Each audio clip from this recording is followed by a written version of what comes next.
Salut à tous, bien écoutez, aujourd'hui nous allons décortiquer le Maigiri, coup de pied de base qui peut être aussi bien considéré en attaque qu'en défense. Allez, c'est parti pour la vidéo, à tout de suite.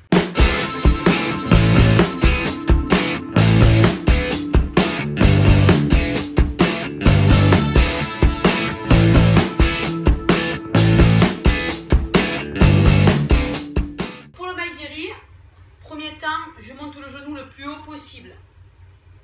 Je viens tout simplement tendre, ramener, poser. La question se pose, doit-on mettre un travail de hanche, oui ou non? Alors tout simplement, si vous ne mettez pas de travail de hanche, ça veut dire quoi? Ça veut dire que les fesses vont rester systématiquement dans l'axe du pied d'appui, ici. Il suffit que vous ayez une personne en face, d'accord, que vous l'utilisez en contre, tout simplement, tac, vous allez partir en arrière, vous n'avez pas votre force, d'où l'importance de venir engager le bassin pour avoir vraiment une inertie vers l'avant. Le défaut que l'on voit souvent, d'accord, c'est souvent je monte, le pied reste systématiquement dans l'axe, vous engagez le bassin, donc qu'est-ce qui se passe? Vous décollez ici le talon. Donc fatalement, vous n'avez pas de force et vous n'avez pas d'équilibre. D'où l'importance, dès que je monte le genou, de venir ouvrir légèrement mon pied 45 degrés, de manière à pouvoir engager mon coup de pied. Écoutez. Vous entendez le tracteur, la moto, enfin c'est super chouette pour faire les vidéos. Coupure. Ah, ça y est, le calme est revenu, nous allons pouvoir continuer, c'est parti. Si donc je pratique le coup de pied avec un déplacement, on est ici, jambe arrière, ça voudrait dire quoi? Ça voudrait dire que tout simplement, je dois monter, le genou tendre, ramener. Donc, si je respecte la logique de base, ça fait ça.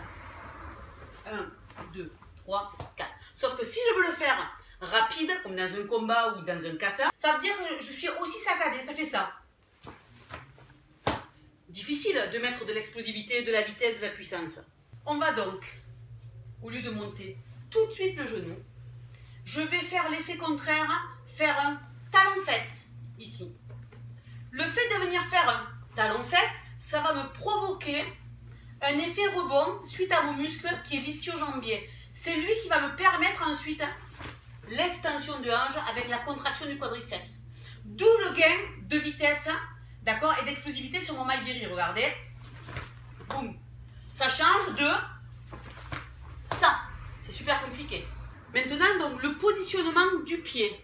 Doit-on frapper avec tout le pied à plat ou doit-on frapper avec le koshi? Le koshi, c'est la pointe du pied. Si je frappe complètement à plat, bon, vous imaginez le partenaire, parce que je suis seule à faire la vidéo ici, et personne d'autre que moi. Donc, ici, si j'appuie vraiment à plat, ça va me servir uniquement de pousser. Mais ça ne fait pas forcément mal, d'accord? Moi, c'est de pousser, je m'en fous, je m'en fiche complètement. Moi, ce qui m'intéresse, c'est d'avoir un impact. Qui dit impact, qui dit puissance, qui dit efficacité. Donc, le plus important ici, c'est effectivement de venir frapper en remontant ici, là, vous voyez? Bon, je remonte. C'est le fait de remonter dans la cible, c'est ce mouvement-là qui va percuter et qui va être d'autant plus efficace. Point très important. Donc, je fais mon talon-fesse, j'engage mon bassin avec l'ouverture du pied et je frappe ici, clac, avec le koshi vers le haut. Très bien. Si j'engage trop mes hanches, qu'est-ce qui va se passer? Le centre de gravité va trop dépasser l'axe de ma jambe d'appui, ça fait ça. Je me retrouve un peu en grand écart. Conclusion, je vais être dans la difficulté de venir ramener. Trop difficile.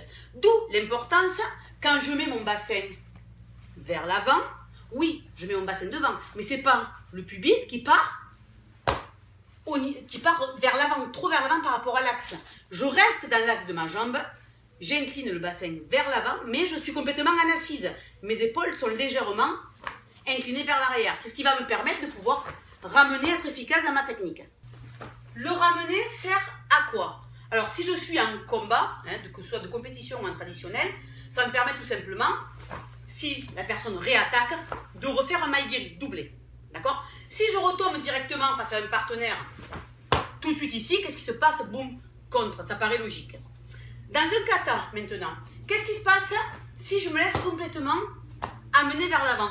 Dans le kata, il y a Maigiri Tsuki. D'accord? Ok? Donc, si je me laisse embarquer, J'ai pas le temps de ramener ma jambe et je ne maîtrise pas mon coup de poing. Ici. Donc c'est très important de ramener le maigiri avant d'envoyer le coup de poing. Pourquoi? Parce que le fait de ramener le maigiri, ça va me permettre d'ancrer le pied dans le sol pour envoyer mon tsuki. Donc je récapitule. 1, talon-fesse. 2, montée genou, ouverture du pied. 3, extension de la jambe vers le haut en frappant avec le koshi. 4, je ramène en gérant son travail de hanche et je repose. Donc vitesse réelle, ça fait ça.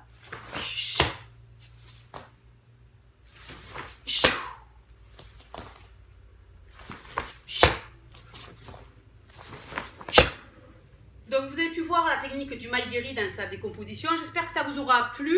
Rendez-vous sur notre chaîne YouTube régulièrement. Donc pensez à liker et à mettre un petit pouce bleu qui fait toujours plaisir. Nous avons aussi le compte Instagram Jessica et Sabrina Buil, ainsi que notre page Facebook Jessica Sabrina Buil. Voilà. Si vous voulez plus de renseignements, n'hésitez pas à mettre vos commentaires en bas. Nous vous faisons de très gros bisous. À très bientôt. Ciao, ciao.